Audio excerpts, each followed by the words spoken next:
Halo, assalamualaikum teman-teman. Kembali lagi di channel YouTube saya, Mila Hanza. Nah, di sini saya akan membahas tentang manajemen merek, yaitu di mana ada brand, service, sama proses. Tapi di channel ini saya akan membahas tentang brandnya dulu ya. Nanti yang keduanya saya akan membahas di video selanjutnya. Nah, sebelum menonton video ini, kalian jangan lupa di subscribe dulu dan jangan lupa klik tombol notifikasi di sebelah ya, supaya kalian tidak ketinggalan video-video menarik lainnya, supaya tidak ketinggalan video upload terbaru saya setiap minggunya ya. Jangan lupa juga di like, share, dan komen ya. Oke, kalian bisa menontonnya, jangan skip-skip, harus nonton dari awal sampai akhir.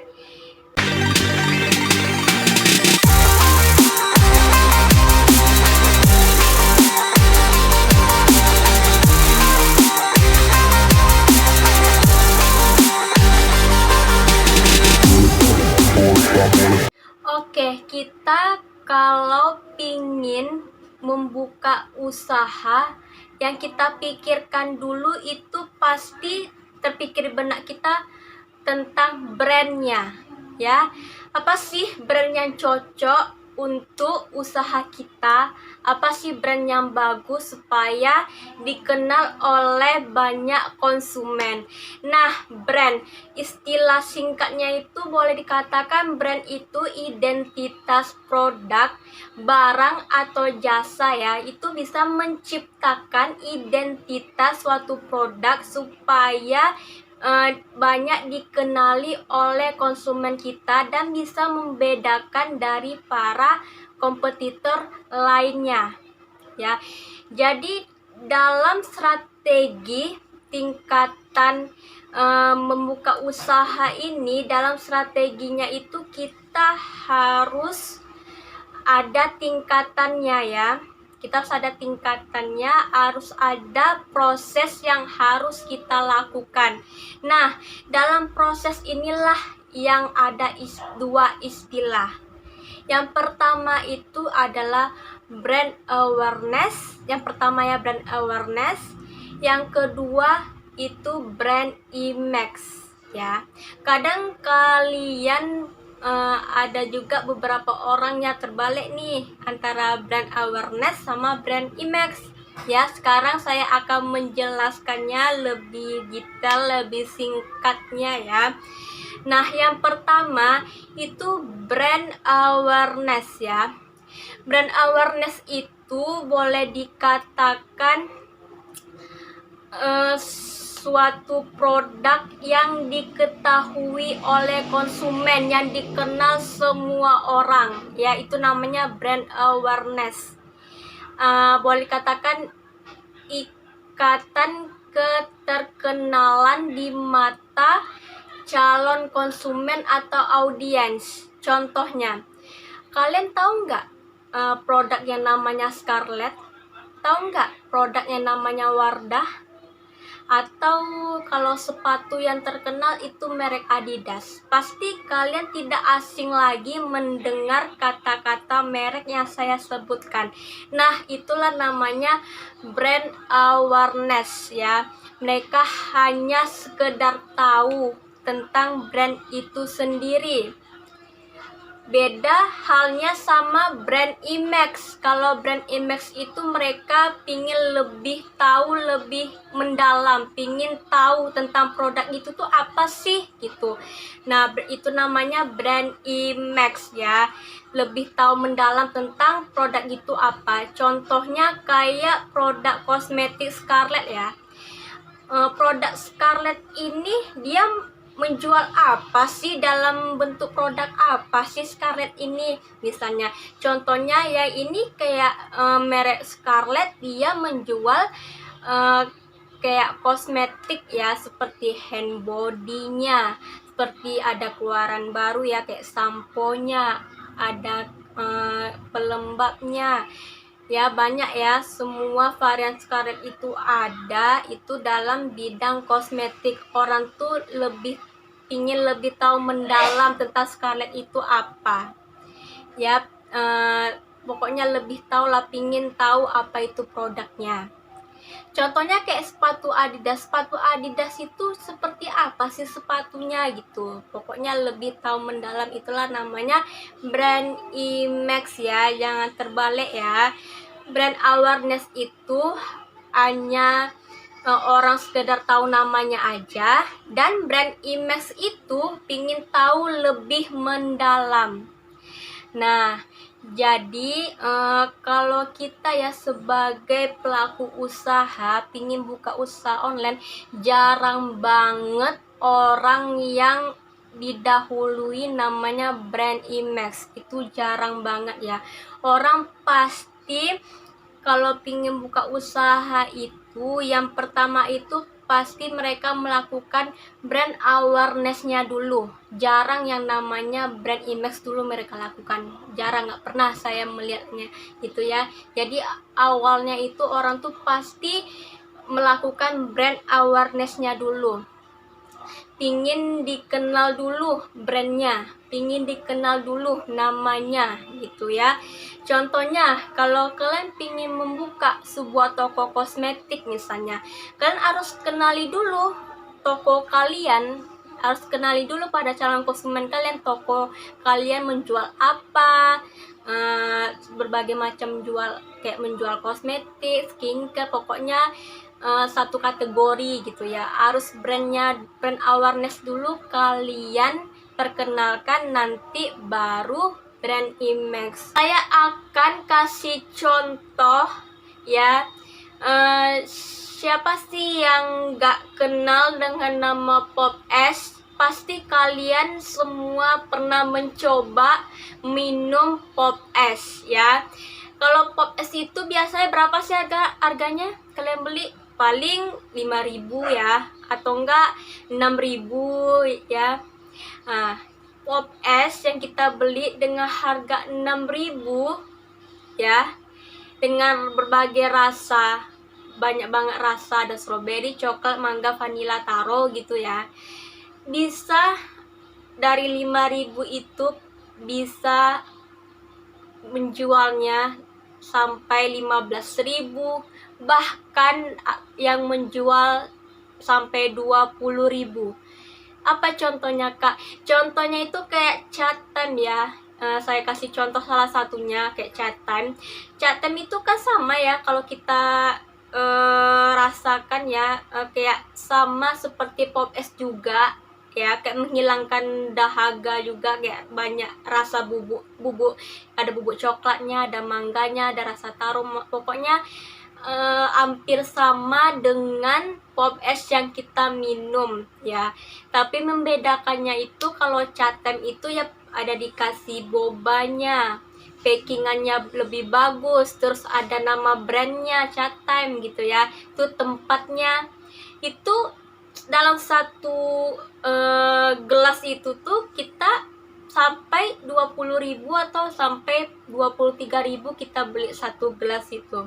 Nah, itulah contoh hal kecilnya tentang brand ya. Kayak Pop Es kita beli 5.000, kenapa? Mengapa bisa terjadi harganya ada yang murah dan ada yang tinggi? Karena brandnya gitu ya. Kayak Pop Es ya, ke Pop Es biasa aja kita kasih gelas yang biasa, ya udah. Kalau ini karena brandnya, itulah kita kalau pingin membuka usaha itu penting banget yang namanya brand ya, penting banget yang namanya brand.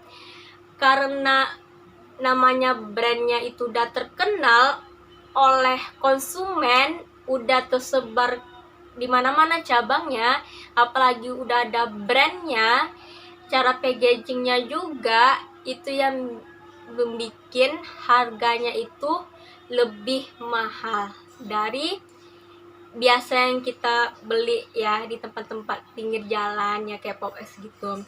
Itulah contoh kecilnya. Ya sama seperti kayak nasi goreng. Nasi goreng kita biasa beli 10.000, kalau kita beli di mall itu bisa harganya sampai 20.000, 23.000. Padahal sajiannya agak sama lah ya, kayak telur atau apa. Itulah namanya tuh brand ya. Itulah salah satu contohnya. Jadi brand itu apakah penting kalau kita membuka usaha itu harus ada brand? Iya, penting supaya brand kita itu banyak dikenali oleh calon konsumen kita dan mudah diingat oleh calon konsumen kita.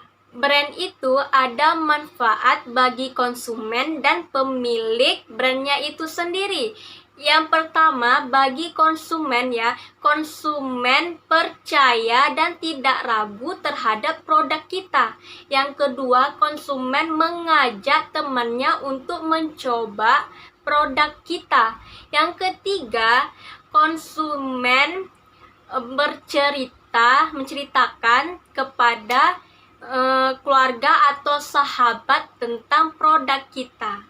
Kalau bagi pemilik brand itu sendiri, yang pertama mempermudah untuk promosi, yang kedua menciptakan konsumen yang setia, yang ketiga mendapatkan profit yang lebih baik. Nah, dalam brand ini ada tagline yang tepat untuk mendukung pesan dari suatu merek.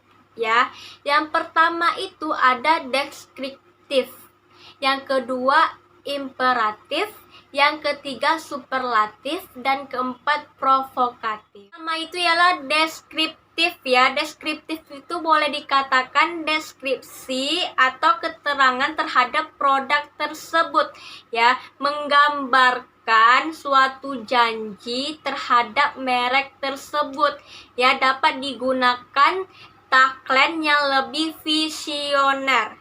Contohnya seperti coffee white latte, coffee white creamy, coffee white topping. Misalnya kalau kalian ingin membuka usaha minuman dalam bidang kopi, kalian bisa mempromosikan dengan kata-kata seperti itu ya, bisa mendeskripsikan suatu produk tersebut. Yang kedua yaitu ada imperatif. Imperatif itu ialah kata kerja atau kata ajakan ya, untuk dapat dalam program atau promosi, seperti kayak program Elevenia ya, klik cari happy. Contohnya lagi kayak Traveloka, lihat dunia lagi bersama Traveloka. Nah, itu kata-kata ajakan. Atau kayak misalnya kalian pingin beli HP tapi dana tidak cukup, tenang, bisa dengan home credit ya, misalnya cicilan 0% atau segala macam. Ada kata-kata home credit, kamu bisa. Itu namanya imperatif. Ketiga itu ialah superlatif ya. Super ya, dia menunjukkan yang paling di antara produk yang lain. Dia menunjukkan keunggulan dibanding produk yang lain. Misalnya the best restoran Indonesia, atau kayak masakan Padang ya, atau khas oleh-oleh dari Pekanbaru atau oleh-oleh dari Jogja. Pokoknya dia menunjukkan keunggulan produk dia yang super ya. Itu contoh seperti superlatif. Kalau provokatif itu dia lebih menunjukkan kata-kata terhadap produknya supaya konsumen itu tertarik dan ingin mencoba produk tersebut, ingin mengajak konsumen itu mencoba produk tersebut. Seperti orang pintar minum tolak angin, itu contoh iklan yang provokatif. Sebenarnya masih banyak contoh-contoh lainnya. Ini saya kasih contoh salah satunya. Nah, itulah pembahasan tentang brand ya, seputar brand, manfaat brand yang saya jelaskan di channel ini. Jadi teman-teman semua jangan lupa di subscribe dan klik tombol notifikasinya ya, dan aktifkan loncengnya ya, supaya tidak ketinggalan video-video terbaru lainnya setiap minggunya. Dan sampai jumpa di minggu depan. Bye bye.